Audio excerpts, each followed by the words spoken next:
Vamos a arrancar hoy, como ustedes saben, nosotros ya estamos, nos queda esta semana de clase y la que viene, y creo que ya se acaba el semestre. Entonces hoy, pues dentro de todo lo que estamos hablando del sistema de cooperación internacional para el desarrollo en Colombia, pues vamos a hablar de la cooperación sur-sur en Colombia. ¿Por qué de la cooperación sur-sur? Porque la cooperación sur-sur es la herramienta de relaciones internacionales o la modalidad de cooperación internacional al desarrollo que más se está usando en nuestro país para no solo ser donante de cooperación internacional al desarrollo, sino también ser receptor de cooperación internacional al desarrollo. Ya los tiempos han cambiado, las dinámicas internacionales han cambiado y lo que queremos es que en este momento entonces empecemos a generar más que ayuda económica, más que ayuda financiera, más que proyectos que vayan en torno a esto, pues queremos generar espacios de construcción de buenas prácticas e intercambio de conocimientos, porque ya no estamos en esa misma onda de los años 50, de los años 60, de los años 70, en la que solo los países del llamado norte global podían contribuir con dinero al desarrollo de los países del sur. Ahora nosotros, los países del sur, también tenemos capacidades, también tenemos herramientas, también tenemos formas de apoyar el desarrollo de los países que son pares con nosotros. Entonces, pues el objetivo de esta sesión de clase es que conversemos sobre la cooperación sur-sur en Colombia y cómo ésta se ha convertido en la principal estrategia de nuestro país para actuar en el sistema de cooperación internacional para el desarrollo. Y para empezar a hablar de la cooperación sur-sur, pues indiscutiblemente tenemos que saber o tenemos que preguntarnos qué es la cooperación sur-sur. Y entonces aquí muchas personas dicen que la cooperación sur-sur es básicamente una modalidad de cooperación técnica entre los países en desarrollo, los cuales están ubicados mayoritariamente al sur del planeta. ¿Cuál es el sur del planeta? América Latina, África subsahariana y el sudeste asiático, es decir, aquellas zonas del mundo donde tradicionalmente no somos desarrollados, donde tradicionalmente tenemos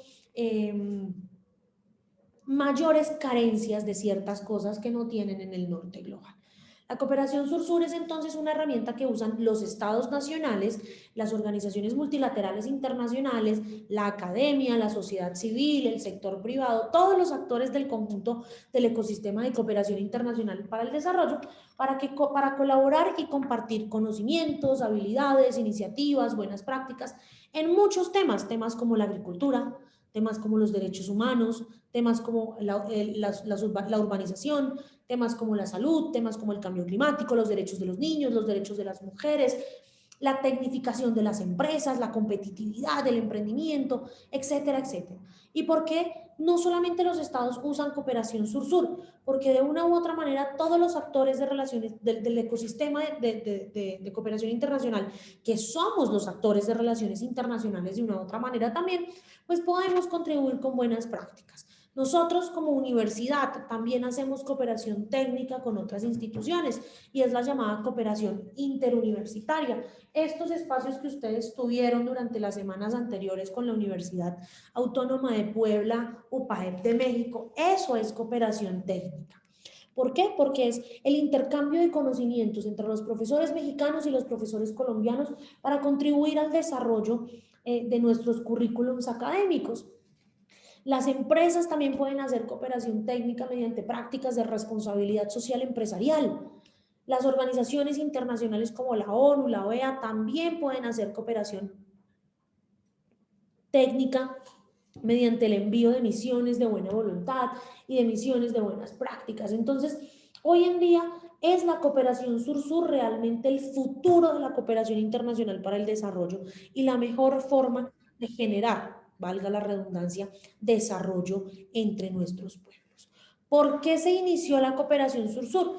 Como la cooperación sur-sur es esa cooperación técnica entre los países del sur del planeta, pues de una u otra manera se inició porque los países intentaban hallar modos alternativos que contribuyeran a reforzar el intercambio diplomático, el poder de negociación internacional de los estados a través del diálogo político en los grandes organismos multilaterales. Porque los países del sur global tenemos las mismas necesidades, las mismas debilidades institucionales a nivel político, a nivel económico, a nivel social, las mismas carencias en cuanto a nuestros sistemas de salud, en cuanto a nuestros sistemas de educación y de una u otra manera tener un diálogo compartido y unir las necesidades nos iba a permitir nos iba a permitir generar un poco más de poder a la hora de obtener cosas en el sistema internacional.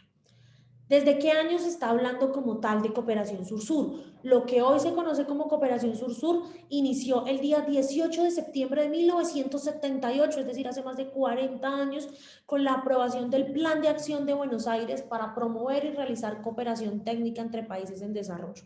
Y esto se da a raíz de una reunión que hay en la ciudad de Buenos Aires en 1978, donde todos los países en desarrollo, países nuevamente de América Latina, África subsahariana y el sur de Asia, buscaban encontrar soluciones a ese problema de cómo se concebía el desarrollo en diferentes métodos de acción. Entonces, la cooperación técnica fue definida por la Reunión de Buenos Aires como un instrumento que es capaz de impulsar el intercambio de buenas prácticas y de experiencias entre países que comparten dos cosas: realidades históricas y desafíos. ¿Con qué países compartimos nosotros realidades históricas? Nosotros no compartimos realidades históricas con los Estados Unidos, con Inglaterra, con España, no. Nuestras realidades y nuestros desafíos son los mismos que los de Venezuela, que los de México, que los de Ecuador, que los de Perú, porque somos parte de una misma, o como lo llama Samuel Huntington, de una misma civilización. Lo mismo pasa con los países de África subsahariana, lo mismo pasa con los países del sudeste asiático. Entonces, es mucho más fácil que entre aquellos que compartamos realidades, que entre aquellos con quienes compartamos historias en común y desafíos en común, pues logremos establecer puntos de encuentro para lograr el desarrollo.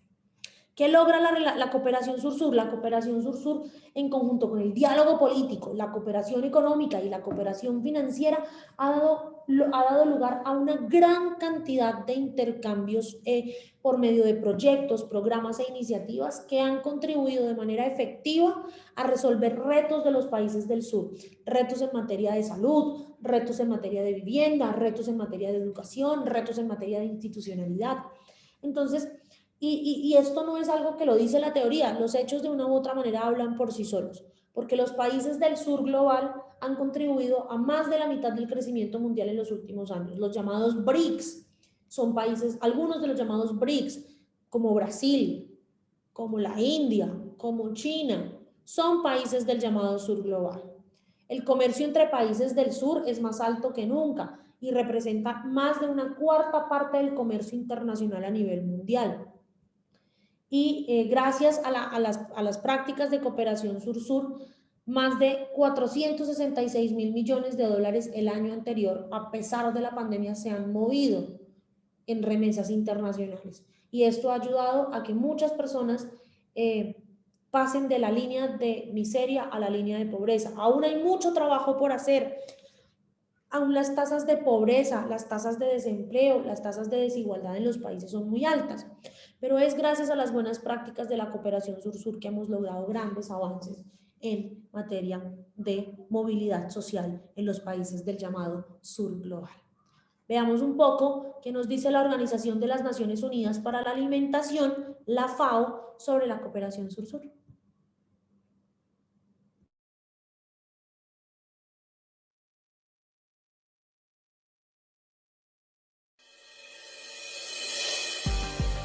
La reciente evolución de la cooperación sur-sur se ha caracterizado por un intenso intercambio de prácticas, aptitudes, recursos y conocimientos técnicos entre los países miembros, propiciando de esta manera una mayor y más profunda integración regional, desde lo social, económico, cultural y político.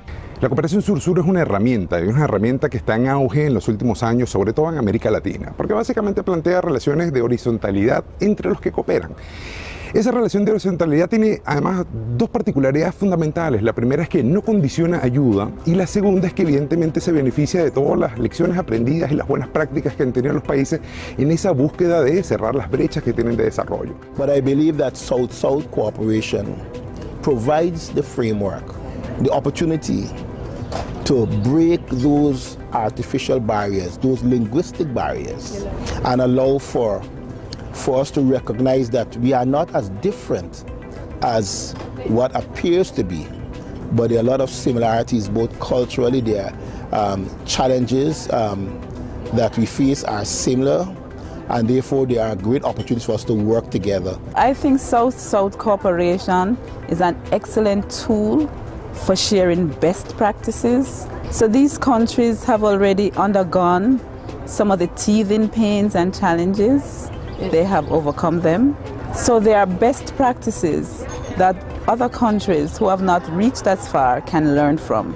Nosotros ahí apreciamos que hay una riqueza en el intercambio, una riqueza en el saber hacer, en el enfrentar problemas comunes, que va mucho más allá de lo que uno podría hacer en un marco teórico de un proyecto en unas páginas. FAO, a través de sus oficinas regional, su oficina subregional en Barbados, a través de sus oficinas nacionales en los países como Chile, Guyana y Jamaica, ha facilitado que los tomadores de decisiones en los ministerios de salud hayan podido conversar a través de un solo hilo conductor, que es la nutrición enfocado en los primeros 1000 días.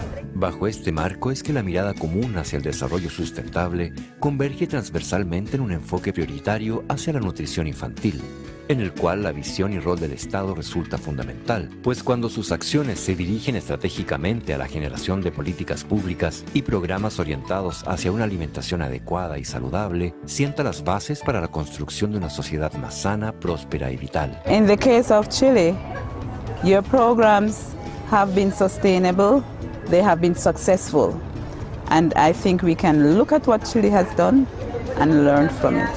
Esto fue un proceso de muchos años. La gracia que tuvo es que fue un proceso que no necesariamente fue aparejado con el desarrollo económico en la misma intensidad. El primer paradigma era que los niños se morían de las infecciones, neumonía y diarrea, y no se estaba vislumbrando la causa de la causa, que era la vulnerabilidad que generaba la desnutrición.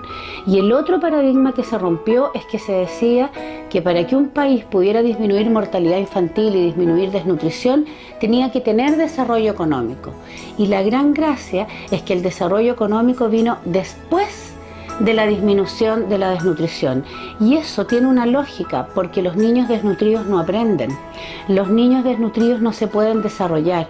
Por lo tanto, solo cuando se logró superar la desnutrición progresivamente mejoró el nivel socioeconómico. I think that we are moving now from where we are in terms of availability of food to a greater emphasis on the quality, and this is where the nutrition aspect comes in. Yeah, and the major challenge is to educate people. Part of our charge objective is to encourage government to agree or have consensus on the fact that nutrition and education are primary to guarantee the future of our society. Es así que a través de estas dinámicas de cooperación se ha podido dilucidar que la sistematización orgánica para la superación de la desnutrición precisa fundamentalmente de políticas estatales y programas específicos que en conjunto con otras acciones en el campo de la salud, infraestructura y educación permitan construir y fortalecer las capacidades técnicas, institucionales y humanas sobre la base de la reflexión y el análisis crítico de las políticas nacionales existentes. Un elemento clave en la evolución que tuvo nuestro país y en el éxito que tuvo en términos de las intervenciones en nutrición fue el fortalecimiento del sistema público de salud. Y en ese sentido se generaron programas de apoyo a la mujer durante la gestación y a los niños durante los primeros años de vida. Un gran programa de consejería en lactancia materna, clínicas de lactancia materna, apoyo a las mujeres para que puedan dar pecho, apoyado por una legislación, un conjunto de políticas estructurales que sientan las bases para que estas políticas individuales de educación y de consejería tengan sus frutos más fácilmente. Nutrition and education. Nutrición y educación. And I think if those two are successfully implemented, then I think the whole world will have a new outlook on all aspects, because nutrition impacts every aspect of life, and so does education, because if you are knowledgeable in what you need to be knowledgeable in, then it will change the way you think, the way you do things. And so I think nutrition and education are in fact what is required. Con una clara conciencia sobre la importancia de la conformación y trabajo en equipo, los países han podido conocer en terreno los programas de mayor interés, compartiendo metodologías y escuchando a los propios beneficiarios dar testimonio de sus experiencias. Yo soy una mamá primeriza y me ha ayudado N porque hay cosas que yo no sabía. Desgraciadamente mi mamá falleció cuando yo estaba embarazada, entonces tampoco tengo como el apoyo de alguien que me esté enseñando, entonces para mí han sido súper buenos. También me ha ayudado a saber también sus mañas, a saber qué hacer como tiene cólico, hartas cosas más. Sí. Nosotros siempre le explicamos que la lactancia materna y el apego es una inversión a futuro. La mayoría de los niños que están o adolescentes que tienen algún tipo de consumo actualmente o antecedentes delictuales es porque no tuvieron esa base. No tuvieron una madre que los protegiera, no tuvieron una madre que les dedicara la paciencia y el amor y el sacrificio que es estar 6 o 2 años lactando. Creemos que podemos hacer el cambio. Creemos que si nosotros brindamos estas atenciones, le damos a la población una mejor calidad de vida, que va a significar menos violencia, menos adicciones, mejor rendimiento escolar, la proyección es infinita. Esta dinámica ha ofrecido la posibilidad de reaprender y reconsiderar el valor de la comunicación y la cooperación entre nuestros países como ejes básicos para la superación de las causas que originan el hambre, la malnutrición y la pobreza, dándole un renovado valor a la inclusión y solidaridad entre nuestros pueblos, que sin duda comparten no solo más similitudes que diferencias, sino también el anhelo de una humanidad más plena, justa y feliz. I think if it's one thing that we can take from this activity, this workshop, this meeting, is that we have renewed our commitment to greater cooperation and collaboration, not just in health, but I think this can be expanded to other areas that of mutual interest. Yo creo que esta quimera de construir un mundo mejor se puede, pero no se puede sola. Necesitamos lamentablemente financiamiento, por eso se agradecen estos fondos que permiten este intercambio de experiencia de cooperación sur-sur y con la voluntad de los gobiernos, pero que se vea reflejado en el Estado. Esto se puede. El desafío es complejo, pero es posible. Se puede, se puede. Así que hay optimismo.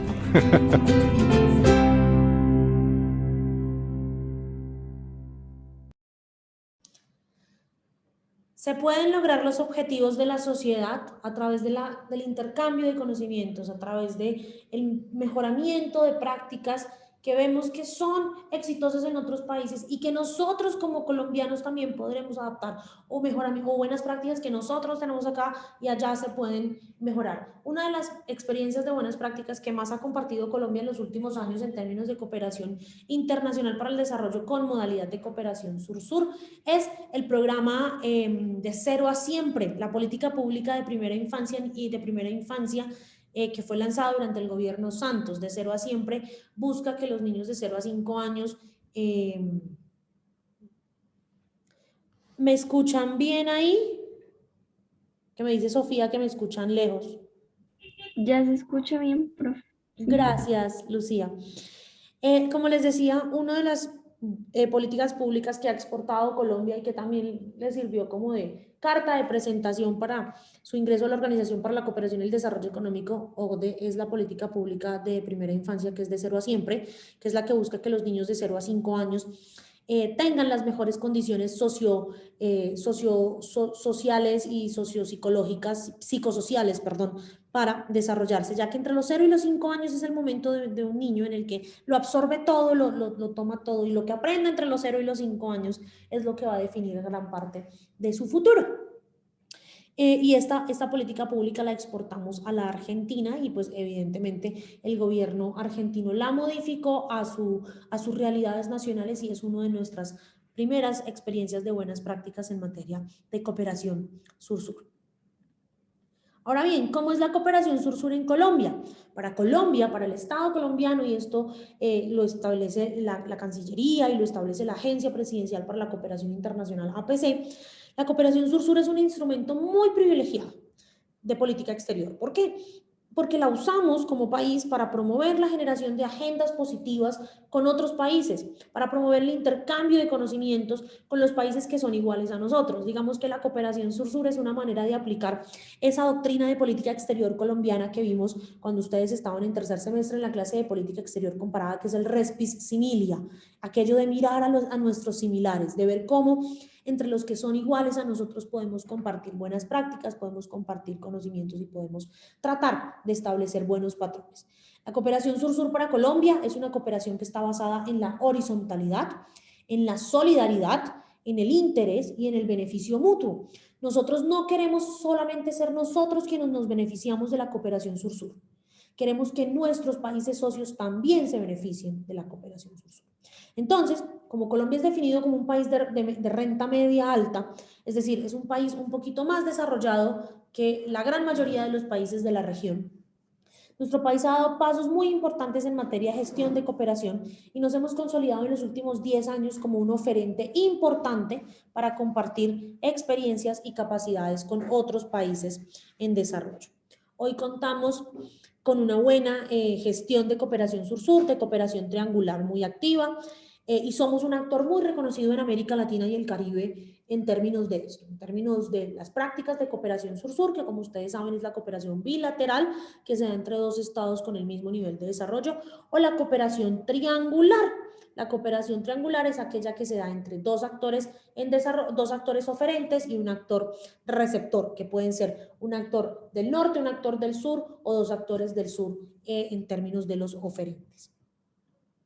Desde el 2010, Colombia ha afianzado sus relaciones bilaterales con más países de América Latina, el Caribe, Asia y África, mediante la celebración de unas comisiones mixtas, la suscripción de memorandos de entendimiento y la creación de estrategias regionales para impulsar programas, proyectos e iniciativas en términos de medio ambiente, gestión del riesgo de desastres, modernización institucional, promoción de los países, protección social, cultura, educación, seguridad, entre otros temas, que son algunos de los temas que más en común tenemos con estos países que son socios. Entonces, nuestro país en este momento cuenta con 18 programas bilaterales de cooperación, con países como Argentina, Bolivia, Brasil, Chile, Costa Rica, Cuba, Ecuador, El Salvador, Guatemala, Honduras, Indonesia, Jamaica, la República de México, Panamá, Paraguay, Perú, República Dominicana y Uruguay.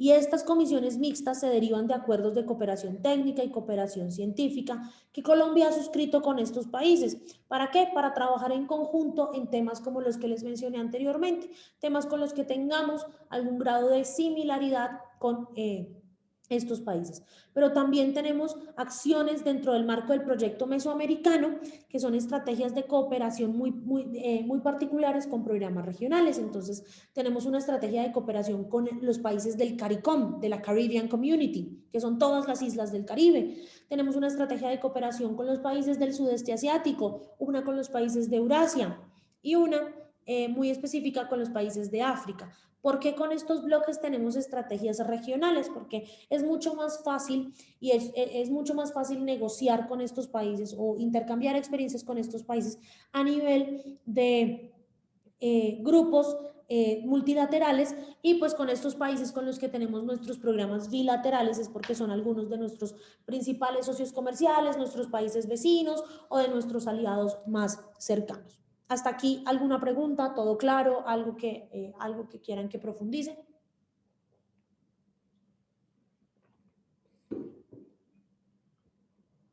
Muy bien. Entonces, con el Caribe, desde el año 2010, el Ministerio de Relaciones Exteriores y la APC Colombia han implementado una estrategia de cooperación con el Caribe.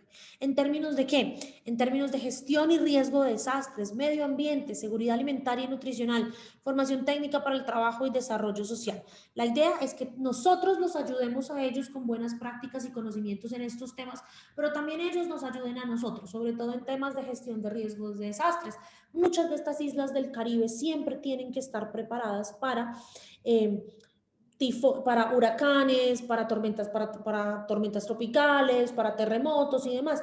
Y nosotros, como lo pudimos ver en algún momento en la presentación de los análisis de textos que hizo el grupo de Karen Alfaro, no tenemos tanta preparación en términos de gestión del riesgo de desastres. Entonces, ya esta estrategia se ha desarrollado por fases y en el 2013, pues, la tercera fase de esta estrategia, que es la estrategia de implementación, fortalecimiento y acompañamiento, pues se puso en marcha y a partir de allí hemos generado varios acuerdos y varios proyectos bilaterales de cooperación con los países de la Caribbean Community, países como Haití, como República Dominicana, como Jamaica, como Panamá, como todas estas islas del Caribe que tienen experiencia en muchos temas y que nosotros también les estamos dando buenos conocimientos en otros. Con África empezamos la cooperación básicamente con 6 países: Egipto, Kenia, Marruecos, Argelia, Ghana y Sudáfrica. ¿Por qué con estos 6 países? Porque son aquellos países con los que Colombia, de una u otra manera, tiene mayor similitud en temas institucionales, en temas de las necesidades básicas insatisfechas y demás. Y lo que hemos trabajado con ellos son promoción y protección social, generación de ingresos, cultura, educación, deporte, desarme, reintegración y reconciliación, teniendo en cuenta temas de conflicto armado interno y demás, turismo, seguridad integral y asistencia humanitaria. Y con África ha sido han sido muy enriquecedoras las prácticas de cooperación sur-sur. ¿Por qué? Porque muchas veces nosotros como estados de este lado del mundo creemos que África no tiene absolutamente nada para ofrecernos, que los países africanos están llenos de pobreza, están llenos de debilidad institucional y están llenos de crisis humanitarias por enfermedades como el paludismo, la malaria y el VIH-Sida. Pero estos países africanos están dentro de los más desarrollados de este continente y nos han también dado estrategias de buenas prácticas, sobre todo en temas de desarme. Por ejemplo, Kenia tiene a los mejores atletas del mundo y una de las prácticas que ha compartido con nosotros también es la formación en términos de cultura y deporte de sus atletas. Con Sudáfrica estamos trabajando y hemos trabajado conjuntamente en buenas prácticas para el desarme, la reintegración y la reconciliación, teniendo en cuenta la historia de Sudáfrica con el apartheid y nuestra historia con el conflicto armado interno. Con Egipto hemos trabajado en temas de turismo. Con Argelia también hemos trabajado en temas de turismo, nosotros compartiendo nuestras buenas prácticas turísticas con ellos y ellos también. Egipto es uno de los destinos, Egipto y Marruecos son 2 de los destinos turísticos más apetecidos por los viajeros en el mundo, por su riqueza cultural, por la maravilla de sus playas, por sus desiertos y demás. Entonces hemos tratado de trabajar conjuntamente con ellos en todos estos temas y enriquecer las comisiones bilaterales de trabajo. Con Eurasia, pues lo que hemos tratado es de trabajar con 4 países básicamente: Azerbaiyán, Kazajistán, Georgia y Turquía. Con estos 4 países estamos trabajando en desarrollo productivo, desarrollo minero energético, gestión pública, buen gobierno, cultura y educación. ¿Por qué hemos decidido trabajar con ellos, con estos 4 países? Con Turquía porque es uno de los países que más con el que mejor relación tenemos de esta región, tanto así que los colombianos no necesitamos visa para ir a Turquía, los ciudadanos turcos no necesitan visa para venir a Colombia. Con Georgia, Kazajistán y Azerbaiyán hemos tratado de trabajar en cómo adaptar las buenas prácticas de desarrollo minero energético que estos países tienen, porque estos países tienen algunas de las más ricas reservas de gas natural y petróleo, para adaptarlas a nuestro entorno y a nuestras necesidades locales.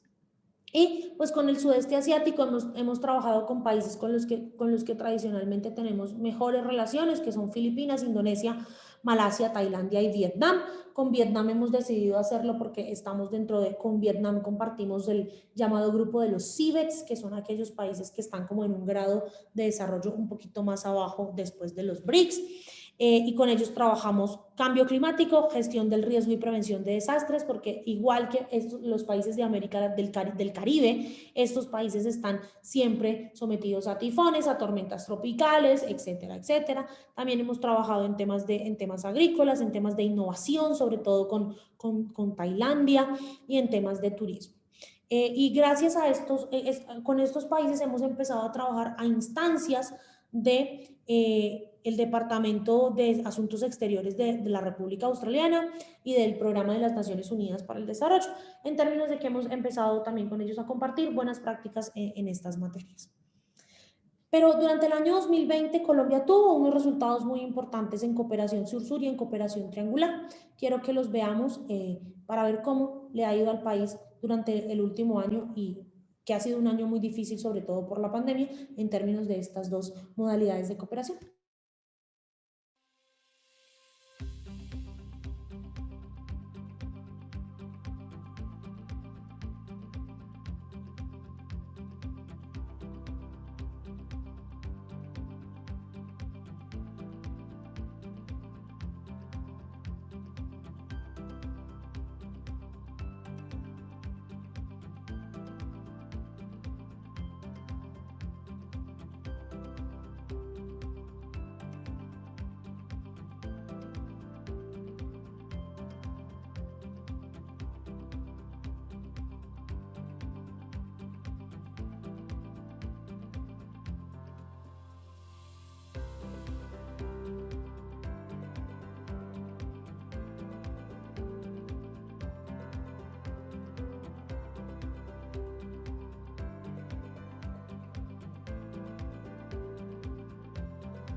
Si se han dado cuenta, pese a la pandemia, hemos tenido muchos proyectos y muchos programas de cooperación sur-sur y cooperación triangular en los que hemos trabajado. Y esto solamente no hace más que demostrar que el país está posicionando la cooperación sur-sur como una de sus principales estrategias de relaciones internacionales, como uno de sus principales campos de acción en materia de política internacional. Ahora bien, ustedes saben que la cooperación sur-sur constituye la nueva apuesta de cooperación internacional para el desarrollo en Colombia y esta se ha enfocado en potencializar a nuestro país como un oferente de cooperación internacional para el desarrollo. ¿A qué sector del país creen ustedes que es el que debe y puede liderar la oferta de cooperación sur-sur en el país? Es decir, ¿qué más, además de lo tradicional, de la cultura, de las artesanías, ¿qué más podemos ofrecerle a nosotros en materia de buenas prácticas a otros países para que mejoren y logremos desarrollo compartido? Les voy a dar 2 minutos y quisiera escuchar a varios de ustedes con esta reflexión.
Particularmente yo creo que una de las áreas en las que más podemos cooperar en términos de cooperación sur-sur es en términos de protección medioambiental, teniendo en cuenta la gran riqueza que tiene Colombia en términos de flora y fauna. Creo que esa es una de las mejores formas de apostarle a convertirnos en oferentes de cooperación sur-sur. Y creo que en materia de donantes de cooperación sur-sur deberíamos tratar de establecer encuentros con países como El Salvador, con países como Irlanda, para que nos ayuden en términos de buenas prácticas, en términos de construcción de paz, sobre todo teniendo en cuenta los procesos de paz que vivieron esos estados con el FMLN y con el IRA respectivamente. Lucía, ¿tú qué crees? Pues, profe, o sea, ahí complementando lo que dijiste de la cooperación ambiental, pues estoy bastante de acuerdo contigo y creo que se podría colaborar en relación a la construcción de planes distritales de desarrollo, planes de desarrollo local, digamos, el plan de desarrollo distrital aquí en Bogotá, que se llama un nuevo contrato social ambiental para el siglo XXI, considero que está bastante completo en términos de sostenibilidad y siento que de esa manera se podría cooperar con otros países para que las ciudades o los municipios o las regiones tengan un plan de desarrollo más sostenible. Y no solamente con otros países, sino también con otras ciudades de nuestro país. Acuérdense que también hay una modalidad de cooperación que se llama la cooperación Colcol, que es la cooperación hacia adentro y que busca que las buenas prácticas de nuestras regiones se esparzan por todo el país. Laura. Pues yo creo que, o sea, hay un tema que últimamente como que me llamó un poco la atención por el taller que hicimos hace poco y que vi que uno de los lineamientos priorizados por el gobierno era respecto como a la agricultura. Entonces creo que sería como un buen aspecto de compartir buenas prácticas dentro de la agricultura y, por ejemplo, la inclusión de la mujer en el campo, porque digamos, pues yo busqué como cifras y eso de respecto a los ODS y la verdad, pues aunque no son muchos los cambios, sí han aumentado la participación de la mujer en el campo, o sea, la mujer rural ha adquirido como mayor importancia dentro de la producción de la agricultura. Entonces, creo que sería un buen aspecto para compartir buenas prácticas dentro de la agricultura, ya que somos como un país pues agricultor y que puede lograr desarrollarse mucho más si invierte en ello. Exactamente, y aquí nos complementa Andrés en el chat que el plan de desarrollo distrital del que hablaba Lucía hace un momento recibió un reconocimiento en el mes de marzo por su apoyo en el cumplimiento de los ODS. Yo particularmente creo que todas las prácticas de cooperación sur-sur deben ir ligadas también al cumplimiento de los objetivos de desarrollo sostenible y la Agenda 2030. ¿Por qué? Porque de esa manera también vamos a lograr superar muchas de las grandes inequidades que hay en términos de medio ambiente, temas urbanísticos, temas de empleo, etcétera, etcétera. Entonces creo que ayudar a cumplir la Agenda 2030 también nos va a llevar a alcanzar muy buenos niveles de crecimiento y desarrollo en todos los niveles, medioambiental, social y económico. ¿Alguien más que quiera compartir su opinión con la clase? Mis queridísimos estudiantes, tienen este rato también para que, yo me imagino que ya lo están planeando, que es la actividad que está planteada en el campus esta semana, que es la actividad del podcast y o video, lo que quieran grabar, si quieren grabar un podcast, si quieren hacer un video y quieren hablar en un video, pues bien pueden hacerlo. Esta actividad va a estar abierta hasta el próximo jueves en horas de la mañana, como siempre antes de entrar a la clase. La siguiente sesión de clase es nuestra última sesión de clase del semestre antes del parcial final. El parcial final es de hoy en 15 días para ser más exactos. Y dentro de 8 días vamos a hablar de cooperación internacional y posconflicto. Vamos a ver cómo la cooperación internacional para el desarrollo se puede convertir en la punta de lanza para el cumplimiento de los acuerdos de paz para el posconflicto y demás. Preparen por favor análisis de prensa. La otra semana sí quiero que volvamos a nuestra dinámica de noticias nacionales e internacionales. María Paula, las clases se acaban el 22 de mayo. Más exactamente vacaciones no tengo muy presente, pues las clases se acaban ese día, viernes o sábado 22 de mayo. Ese es el último día de clases y pues ya después de ahí tendremos unos días para subir notas y demás para pues poder cerrar el semestre. Entonces, chicos, a mí me alegró mucho verlos hoy. Les recuerdo, los que se quieran quedar que debatamos un ratico lo que está pasando en el país se pueden quedar, los que no, pues ya se pueden retirar de la sesión. Me alegró mucho verlos, me alegra ver que creo que están bien todos.